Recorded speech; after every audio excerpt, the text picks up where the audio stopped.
I'm Pete, and this is the truth as I know it. Also, I'm going to say this here on camera because it's important. One of Kash Patel's staff threatened my staff with a criminal investigation if we didn't straighten up and play ball.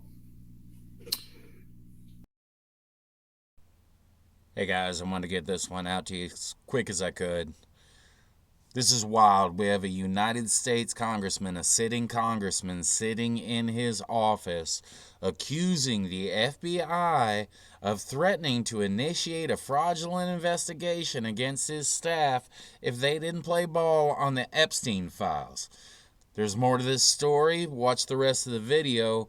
And at the end, I'm going to give you some insight from Thomas Massie on why he thinks that Trump wanted to see the Epstein files covered up. Watch the rest of the video, guys. I was going to ask you about that, but since you brought it up, and I didn't I'm bringing it up. Okay, you brought it up. And so, like a criminal investigation having nothing to do, he said it was going to be a fraud. We're going to investigate one of your staff for fraud. Right. And he told another one of my staff this: if you guys don't straighten up, if you want to play hardball, if this is how you want to play it or something like that, this member of your staff is going to get criminally investigated for fraud. A very specific threat. All right, guys, you couldn't make this shit up if you had to. But this is what you get when you have an FBI director that literally wrote a children's book about a magical wizard named Kash that protects King Donald. So what do you think that guy's going to do when he's in charge of the FBI? He's going to protect King Donald. Watch the rest of the video. This is absolutely mind-blowing. That had just happened. So I told Bongino, I said, one of your guys is threatening my guys with an FBI investigation if we don't do what you want. And he said, I'll take care of that. I'll take care of that. Because even he understood that was not a good look. It's probably illegal, right? Probably illegal.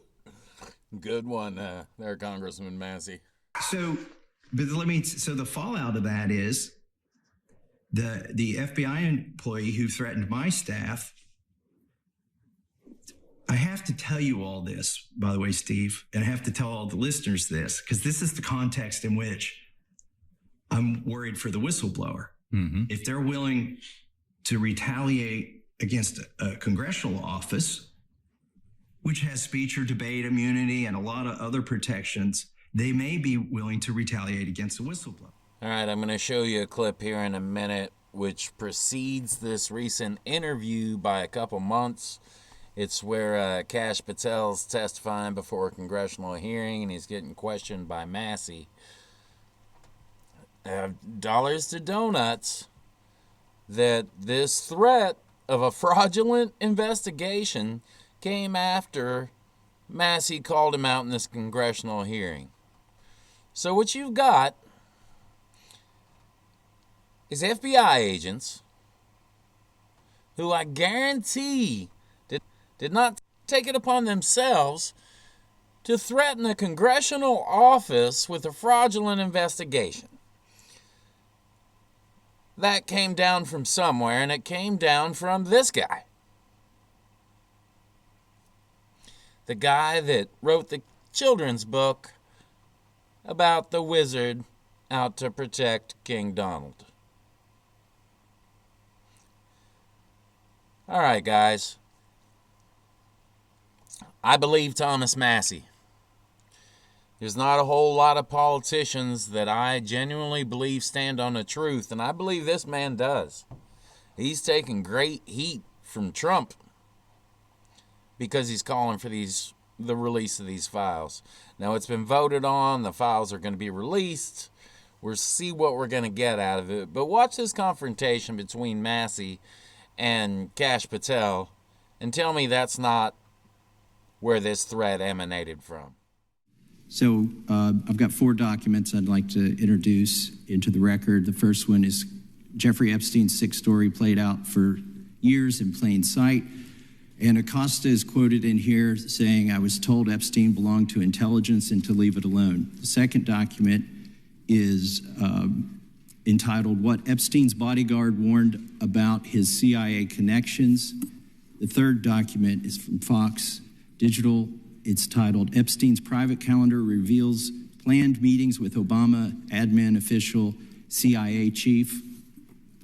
And the last document is Wall Street Journal article that highlights Ehud Barak's 36 meetings with Jeffrey Epstein. He was the former prime minister of Israel and head of military intelligence for Israel. The whole Ehud Barak, former head of Israeli Mossad, former Israeli prime minister, meeting with Epstein 36 times, accused by Virginia Giuffre of being trafficked to Ehud Barak, and in that process, he once violently assaulted her, blacking her eyes and choking her to the point of near unconsciousness. I'm sure the Israeli government, has no problem with that information being out there, and that has nothing to do with the possibility of a CIA file on Epstein. Whole nother rabbit hole, guys. Talk about motivations for a cover-up. Mr. Chairman, Director Patel, I watched some of your Senate hearing yesterday when Senator Kennedy asked you, you've seen most of the files, who, if anyone, did Epstein traffic these women to besides himself? You replied, according to the transcript, there is no credible information that he trafficked them to anyone else. You also said somewhere in the hearing and here today that the problem is that the case files are constrained by limited search warrants from 2006 to 2007, and that the non-prosecution agreement hamstrung future investigations. Those constraints only apply to the Southern District of Florida. They do not apply to the Southern District of New York, the location of the 2019 sex trafficking indictment, which produced many things, including a series of FD 302 documents.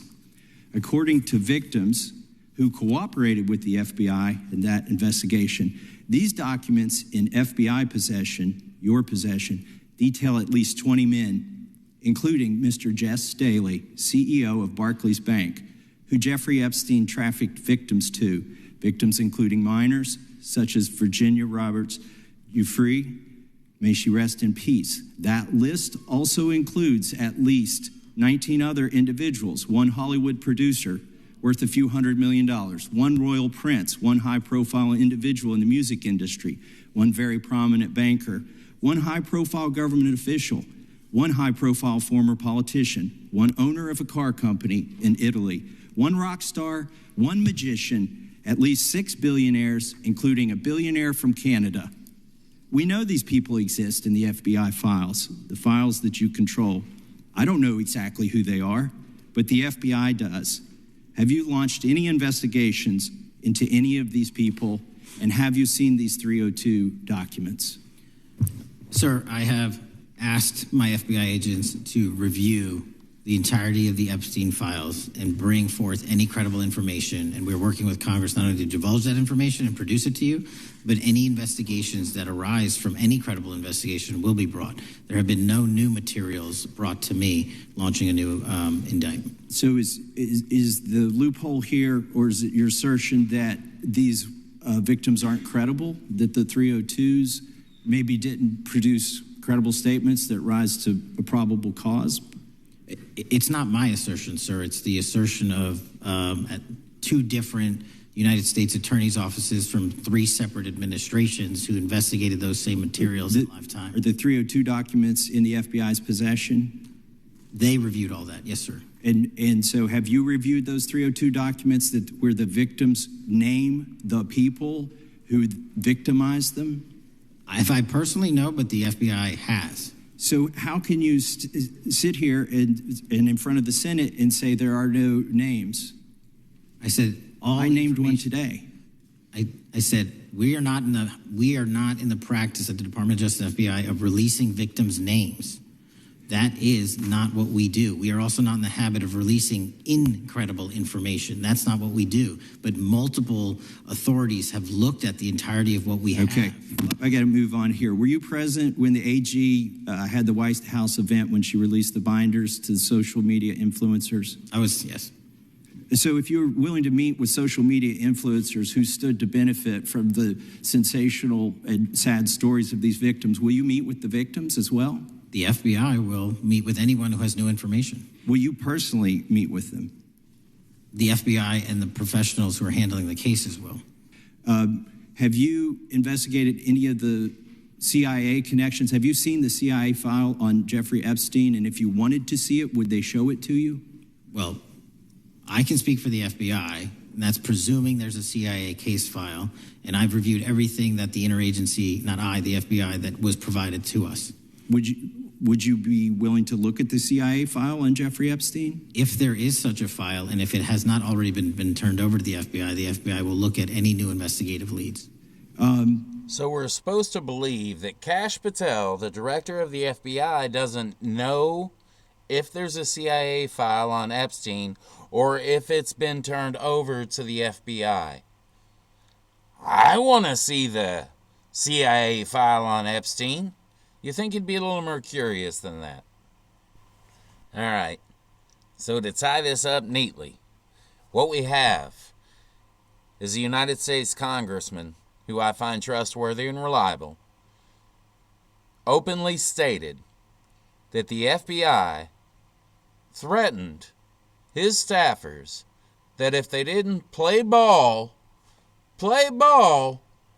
on the Epstein files, they would start a fraudulent investigation on one of their staffers for fraud. This is an attempt at extortion by the FBI to get a United States Congressman's office to back off the call to release the Epstein files. Now, as I covered earlier, this isn't some FBI agent that took this upon himself. So the directive obviously came from the wizard Kash, who's out to protect King Donald.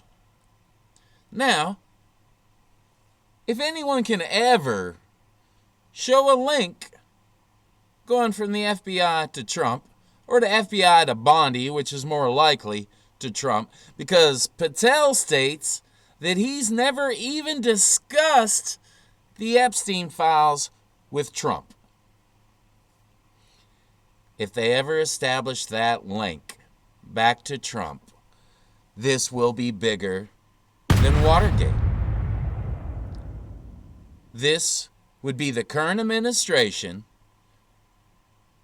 using the FBI to extort a United States Congressman's office into not pursuing the release of the Epstein files, which Thomas Massie believes is simply Trump wanting to protect his friends. I have a hard time believing that it's just that simple, guys. This whole thing is rotten to the core. This administration, Kash Patel, the FBI, Pam Bondi at the DOJ, has done everything they can to impede the release of these files. And I don't believe that all that has been done just to protect Donald Trump's friends from embarrassment. It's deeper than that. Somebody make this make sense to me. How we have a U.S. congressman claiming that the FBI has tried to extort him into backing off an investigation into Epstein. Somebody explain to me how this isn't giant news at the moment. I can't hardly find it reported in the lamestream media. What the hell's going on? Make it make sense, guys. Somebody tell me in the comments. I can't wrap my head around it. I've spent 6 hours going down this rabbit hole since I saw this interview with Massie. And Occam's razor The simplest excuse or reason is probably true, something to that effect. And the simplest answer here is a huge cover-up to protect the wealthy elite from their sexual depravity becoming public. Tell me what you think, guys. I'm blown away by this. Thomas Massie for president, man. I'm going to start screaming that now, and I'm going to keep it up. Wow. It's just mind-blowing. Let me know what you think. Thanks for watching, guys. If you enjoyed the video at all, if you find some good information in it, please hit that like and subscribe. This channel will never be monetized. It's just me trying to get the truth out as I know it.